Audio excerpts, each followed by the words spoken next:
Hey, it's Kim Komando today, your daily podcast to keep you up to date with all things digital and beyond. And I'd love to have you be a part of our podcast. You can make an appointment to speak with me. Just head over to Komando.com, and on the top right, there's a button that says Email Kim. Fill that out, and that's it. You know, I always like to start with something interesting. And if you use Uber, there's now a way for you to see your rating, of course. It's all under account information. But if you're using Uber Eats, you can now see what the delivery person knows about you. I mean, I often thought about that. What makes the delivery person pick your order over somebody else's? I'm sure it has to do if you gave some good ratings, maybe you said thank you, you were at the door when the delivery person was actually there. And now the feature is rolling out to the app, and it will be under orders. There's going to be a new option that says view the order as a delivery person.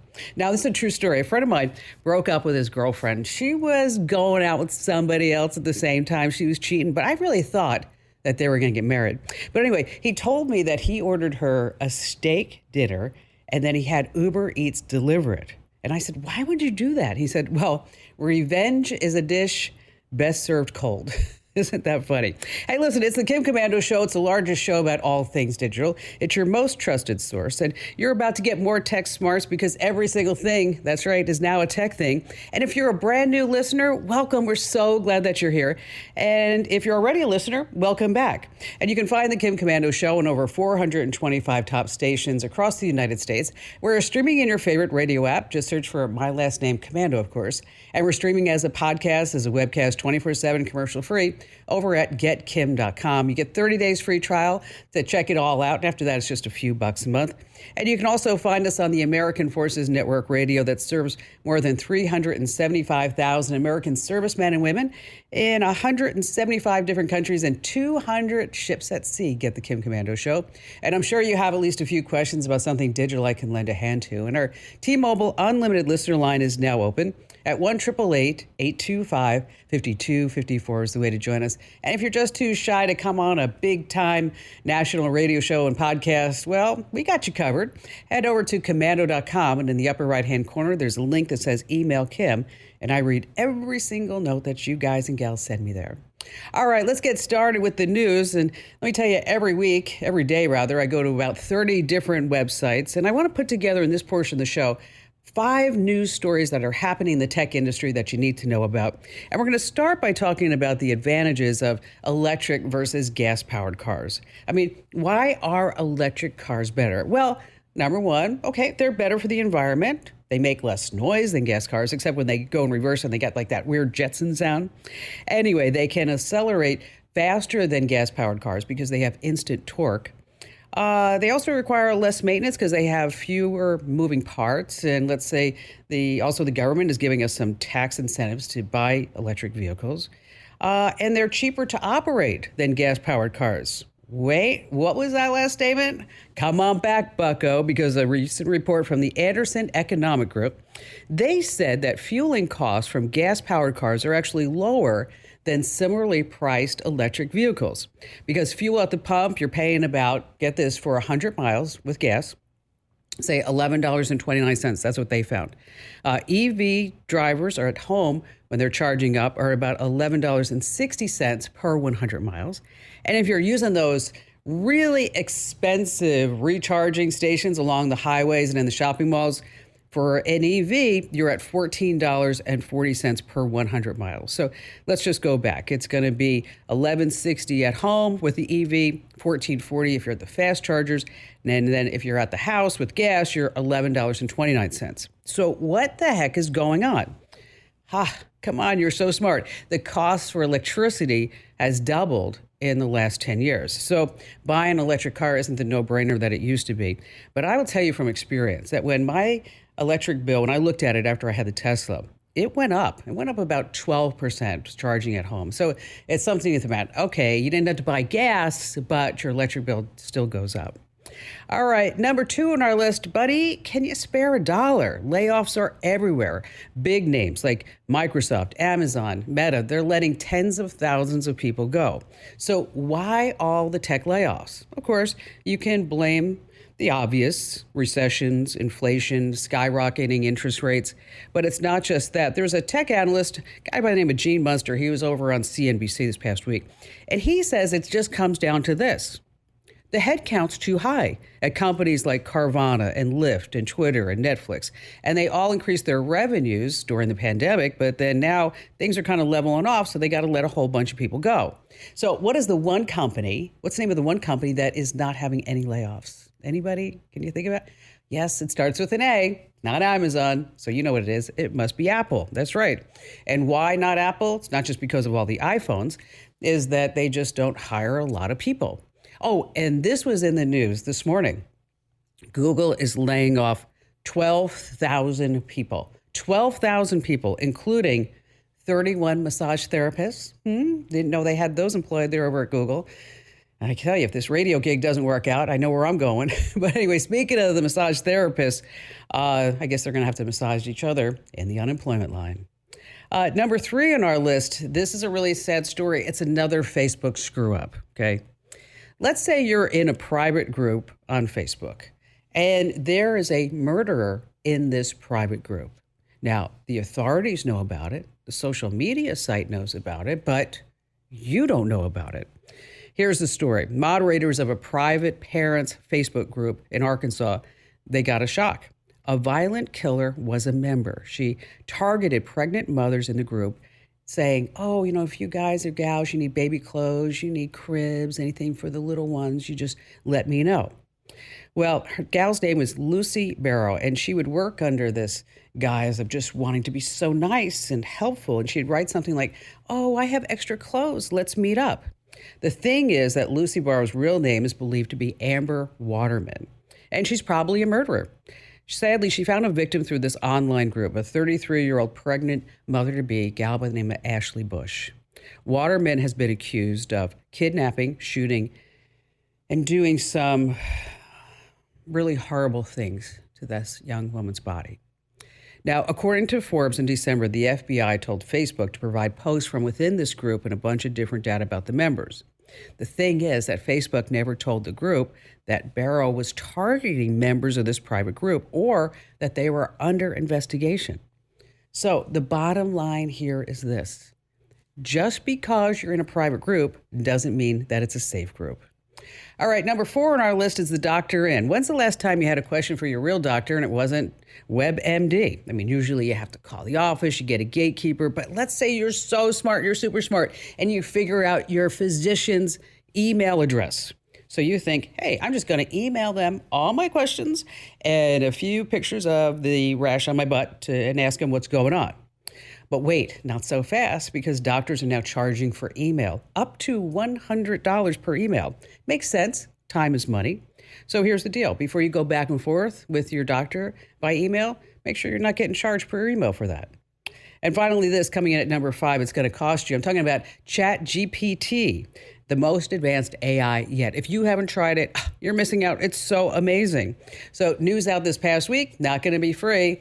Going to be $42 a month for you to use ChatGPT. And I'll tell you, no wonder that Google's freaking out. I don't know if you know this, but here we are, Larry Page and Sergey Brin. They got billions of dollars living on their private islands in their 120-foot yachts. And then now they say, okay, you've got to get back to work. The shareholders need you. So you need to keep your stock price up. So Sergey Brin and Larry Page, after 4 years in retirement, are now coming back to Google because of ChatGPT. And a lot of people are worried about it. Like, is it going to take our jobs? I mean, will it destroy humans? How will we know when this artificial intelligence becomes self-aware? The answer? When it starts to think that its bot is too big. All right, coming up, we have clues that someone is reading or getting a copy of your text messages, how to find spy cams with your phone, and why you need to get a new email address right now. And of course, we have all of your phone calls on the Kim Komando Today podcast.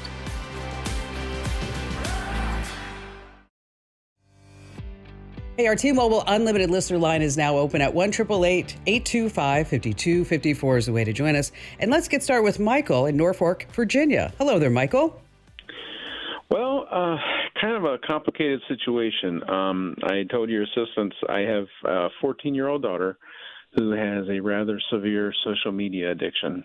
And we have been putting out fires and messes for months now.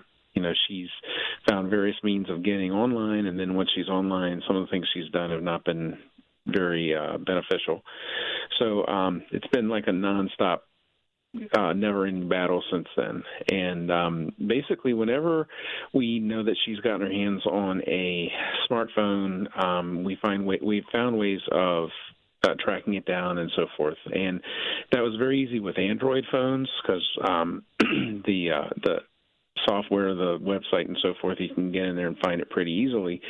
Lately, she's gotten her hands on an iPhone, and we have her Apple ID and password, but her iCloud account does not allow us to use Find My Phone or anything like that. So we're trying to find some way of tracking down the phone. We've also talked to Apple, and they have been very unhelpful because she's over 13. They consider her an adult.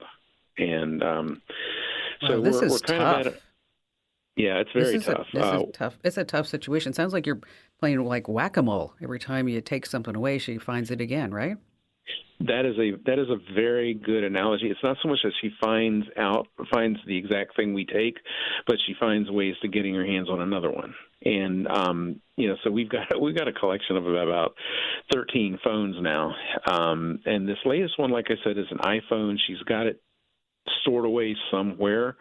We looked into various means of trying to find it, as far as cell phone signal detectors and hardware detectors and things like that, but nothing's really.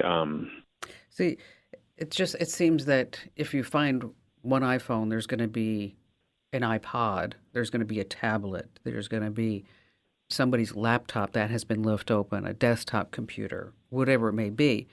If she wants to get online, they, meaning big tech, they make it a lot easier, it seems like, to get online than to get offline, right? Than to get rid of your account.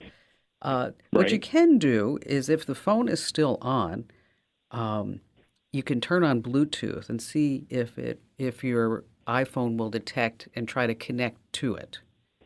But it sounds like she's got everything all turned off.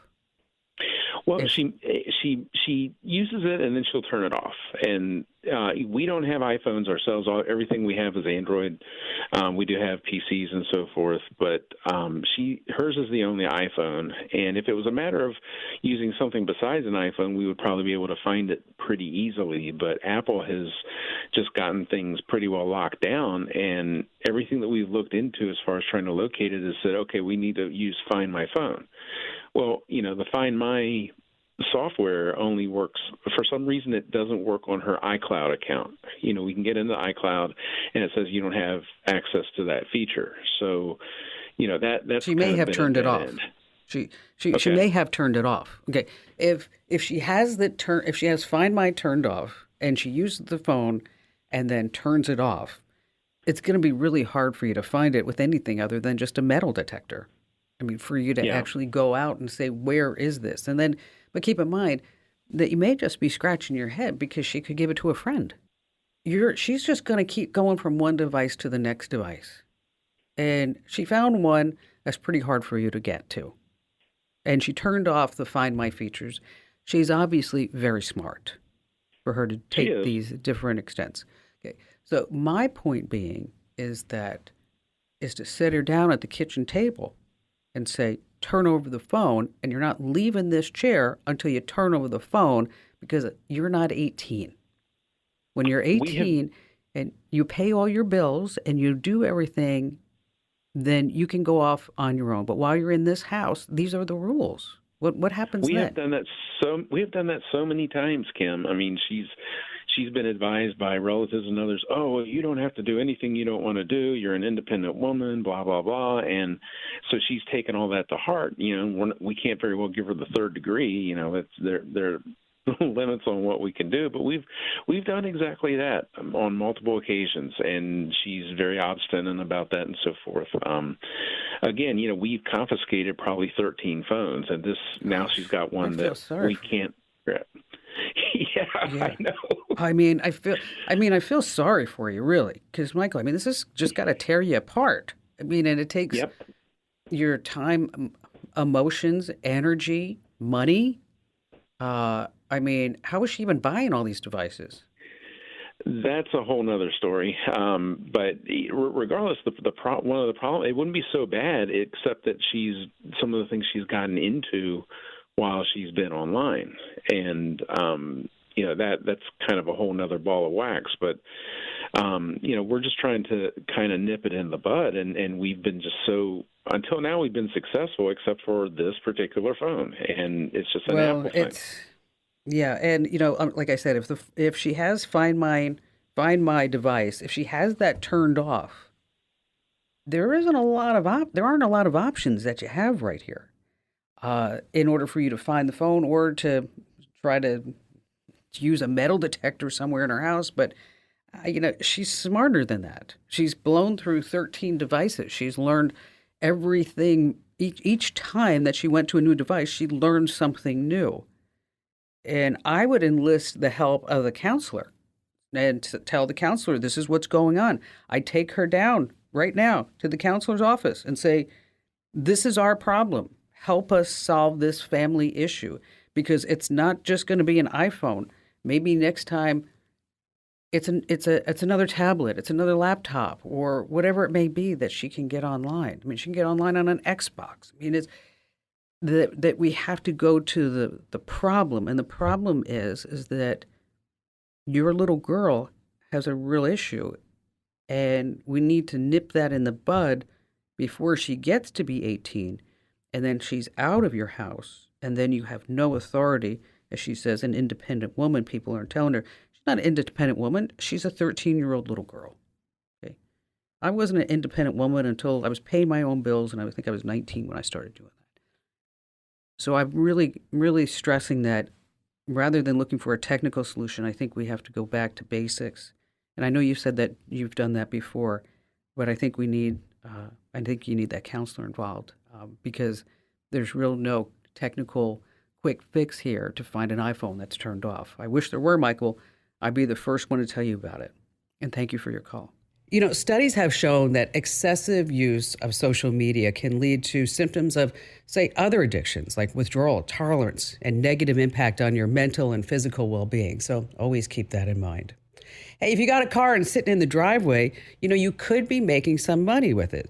There are sites like Turo, and I used Turo. The car was delivered to my hotel. It was cleaned inside and out. It was cheaper than those big names. There's also Get Around, and also Uber drivers also need some decent cars. So if you have a car, you're not using it, take a look at maybe you could rent it for the day and maybe make a couple $100 or maybe even more. If you need more information, we have links over at Komando.com. Hey, stay right where you are. We have clues that somebody's getting your text messages. And coming up, we have more of your phone calls and more tips you can't afford to miss on the Kim Komando Today podcast.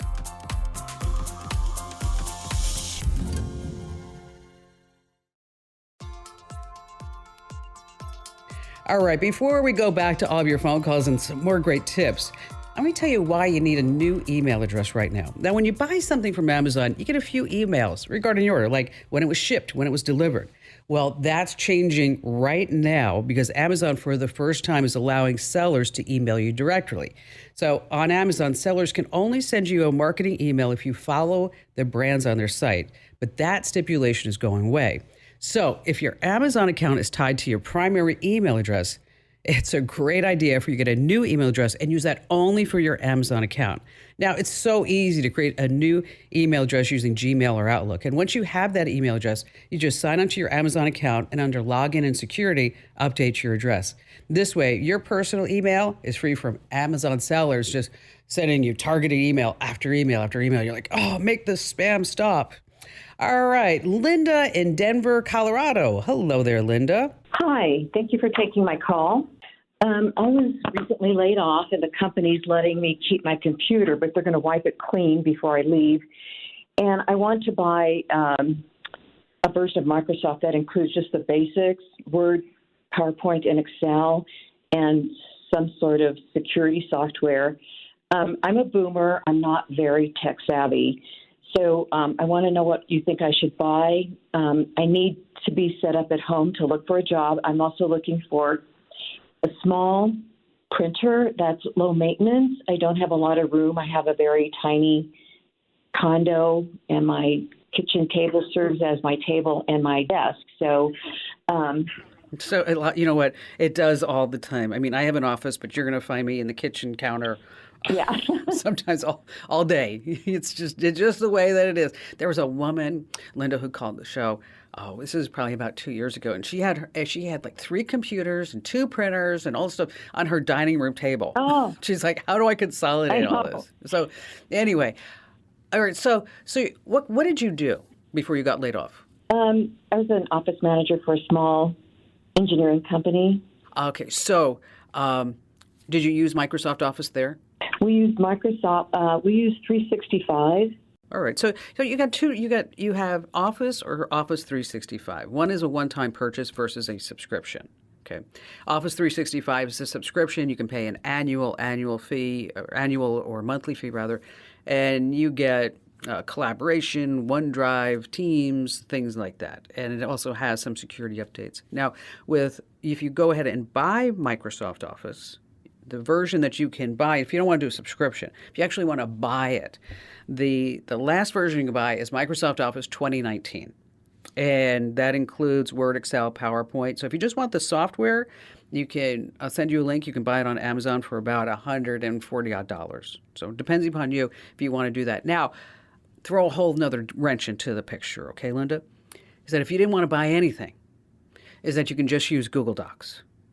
Use Gmail, get a Google account, you have Sheets, Slides, and you don't need to buy Microsoft Office. In my company, we use Google Docs. We don't use Microsoft products. Okay, so if I bought the Microsoft Office 2019, do I have to buy separate malware security software?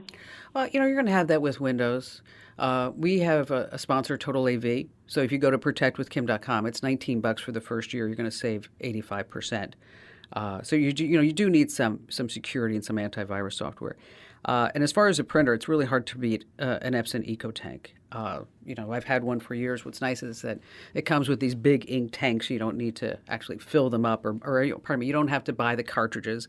And full disclosure, they are also a sponsor. But again, it's a really great printer, and I think you'll enjoy using it, and it's very cost effective. One of the other things that I just want to throw out there for you, Linda, is that being an office manager, you wore a lot of hats, right? Yes. And there are a lot of different things that you're good at.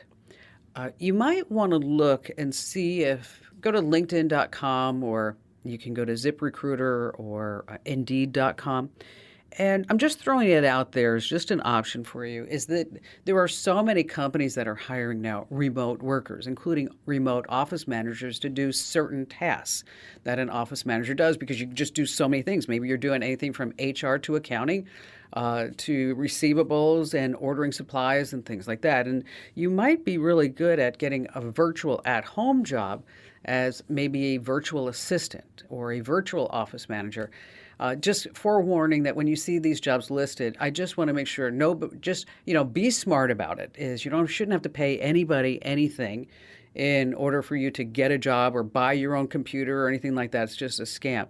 So if you have any questions about any of these job offers that you might see online that are virtual or remote, just give me a call back. I'm happy to go through it and look at it for you, because I don't want you to get taken advantage of, because so many people are getting scammed out there. Again, so it's Office 19. Hold on the line, 2019. Linda, we're going to send you a link to that over on Amazon, so to make sure that you get the right one. And thanks for your call today. Hey, by the way, over at Komando.com, we have so many lists of legitimate jobs that you can do online and work remotely. Just search work online over at Komando.com. All right. This week, we put together a tip about all the clues that someone is reading or maybe getting a copy of all your text messages. And iPhone owners, your first look is at your families. That's right. Because Apple iMessage text can get intercepted by someone close to you using a connected device. And there are a couple of ways that this can happen. First, there's message forwarding. Yeah, you don't know it, but your text messages are being forwarded to somebody else. Maybe that's how they know everything's going on. I'm not going to give you the steps on how you can see how it's enabled, because it's all on the site, because you're never going to remember it by listening on an audio format, but you have to go to settings and messages and then message for, blah, blah, blah. So just make sure you hit Komando.com.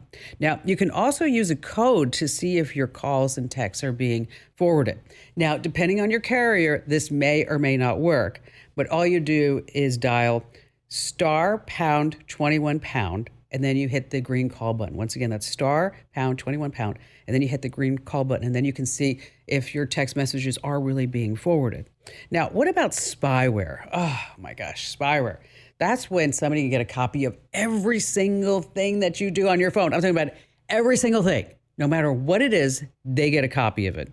Now, probably one of the most popular apps is called mSpy, and it says they can monitor texts and calls and social media, as I mentioned, everything. Now, once that's done, your messages and more can be intercepted. Also, someone can sign into your iCloud or Android backups using something called Dr. Phone, and then they can see everything that way.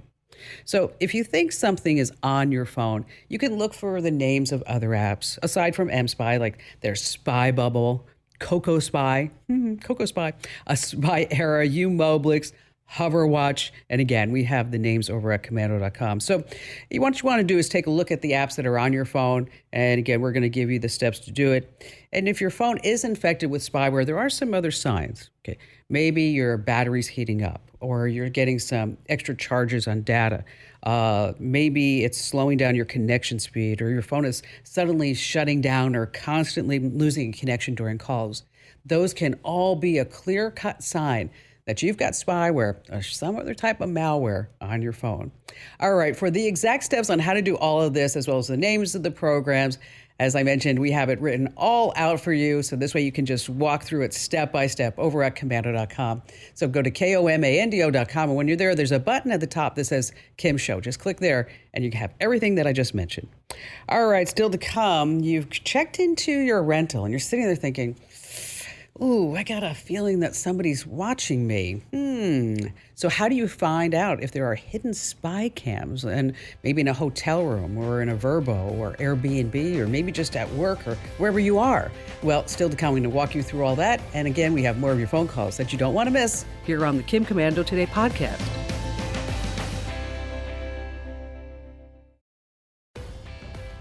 Okay, over on the website, we have a really big contest that is ending in just a few days. So if you have not already entered to win a $500 gift card over at Komando.com/win, what are you waiting for? I'm going to be giving you a $500 gift card that you can use on Amazon to buy anything that you want. Now, here's the deal. If you go to Komando.com/win, once you enter in your email address and your name as your entry, you can get additional entries. And this is the really cool part, is that, for example, if you follow me on Instagram, you get another entry. If you follow me on Twitter or Facebook, you get 2 more entries. If you subscribe to a newsletter, you get another entry. You subscribe to a podcast, you even get another entry. See where I'm going with all this? So I want you to make sure that you take the extra steps so that you get these additional entries. And let me tell you, we haven't had that many entries into this contest, so the odds of you winning are pretty great, just letting you know. We've had a lot more entries than other contests, but January, I guess, is a slow month for contests. Anyway, so go to Komando.com/win. Once again, that's Komando.com/win. All right, back to the phones we go with Mark in Milwaukee, Wisconsin. Hello there, Mark. Hi, Kim. I'm a big fan. I get all your newsletters. I love Opt Out Tuesday. It's helped myself and my family very much, so very much appreciated. Kim, my wife and I were listening to, we have a big CD collection, and we were listening to them over the holidays. And she asked me a question, and she says, Mark, is there a way we can set this up on our phone so we can listen and enjoy our CDs and have maybe different playlists for holiday or jazz music? And, my first response was, yeah, I think that's probably possible. And then my second thing I mentioned to her was, let me ask Kim. And so this is the perfect question. And, phones has changed a lot. Usually they had SD cards, and, I could update the SD card. And I'm really familiar with getting MP3s off the CDs. But now they don't have SD cards. So I kind of I was Googling and looking around, and, we have a lot of the streaming services on our phones, even the satellite version. But we like our CDs. And so I tried some of the cloud providers for storage. Google Drive, OneDrive, and we have the free account. So, and Google Drive only lets you download one at a time, which doesn't quite work very well. And I reached out to and say, is there, and even apps to play the MP3s when they're on their phone? I just didn't run into one that was like, because they're all usually streaming. And what do you suggest? You got a couple of ways to do this. And number one, thank you for your kind words. And I'm so glad that I'm part of the husband-wife conversation. That's wonderful. Definitely. Thank you for that.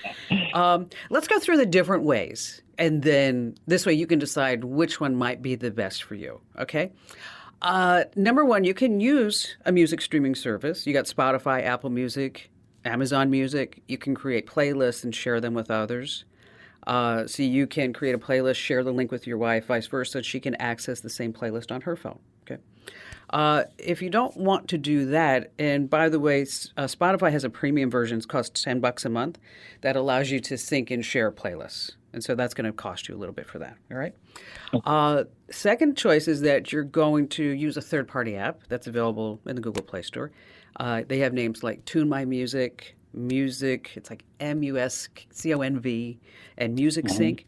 And you can sync and share playlists for that. You can transfer playlists pretty easily and quickly from one device to the other.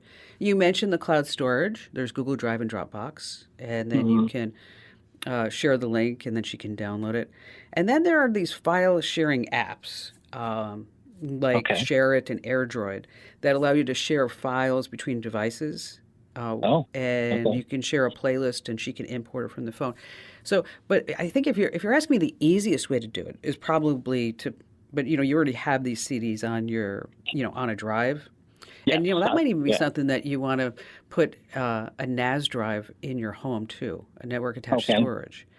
And so this way you could have all your music there, and then these apps could be able to call out to the NAS and then pull that music from there. So probably you're looking at try Tune My Music, or Music Sync, and that's SYNC. I know you know how to spell sync, but just in case, okay. And I think either one of those is probably the way to do it. And if not, then you're probably looking at maybe using something like a Spotify Premium or something along those lines. Yeah, there's so many apps, and finding what works, and that's where you're really great at spotting those and sharing those ideas. Oh, it's my pleasure, Mark. Now, one last question. Okay. If I took away your most important CD, the one that is the biggest in your collection that you love the most, which CD would that be? Neil Diamond. Sweet. Okay, sing it with me. Ready? Sweet Caroline. Bump, bump, bump, bump, bump. Okay, now everybody who's listening, Mark, they're going, gosh, I won't be able to get that song out of my head. Thank you. Thank you. Once again, Mark, try Tune My Music and Music Sync. And again, thank you for your call. And let me tell you, I am no store-bought woman. That's right. I went to a Neil Diamond concert once in Vegas. It was so much fun. So great. Do you ever get the feeling that something or someone's watching you? The truth is that spy devices could be anywhere. Now, there are some tricks to detect hidden cams, but I want to tell you a story. I once rented a house outside Salt Lake City, Utah. And I had like this creepy feeling that something was going on. So I went on the TV and I went to the extra channels, like way like in the 500, 600s. And that's when I found all these spy cams inside the house. Now, if you're renting a property, there shouldn't be spy cams inside the house, but they say in public areas they may have them. But in the rental descriptions, I want you to make sure that you always read it very carefully, because that's where the hosts are supposed to say whether or not there are cameras inside the house. Now, if you do find cameras inside the house, well, you want to, of course, call the police, because that should not be the case. And what happened with me is that I guess I didn't notice in like 8-pitch font on the bottom of the listing, it was like cameras are located inside the house too, because I never would have rented this place. But thanks to technology, cameras are so small and they're easy to hide. Now, some of the top spots to check: electrical outlets. Yeah, they can have a spy cam inside. Smoke detectors. Even television remotes. Yeah, some Roku remotes that are fake, they actually have spy cams built into them. So it's possible to use your phone to spot these cameras. First, you're going to open your phone's camera app and then switch to the front-facing mode and turn off the lights, walk around the room. Now, if you see any white flashes, that could be a hidden camera's infrared light.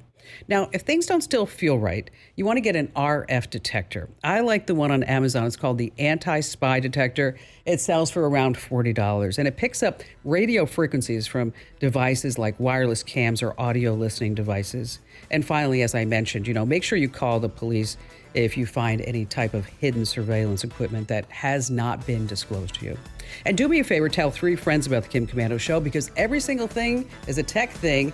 And let me tell you, knowledge is always power.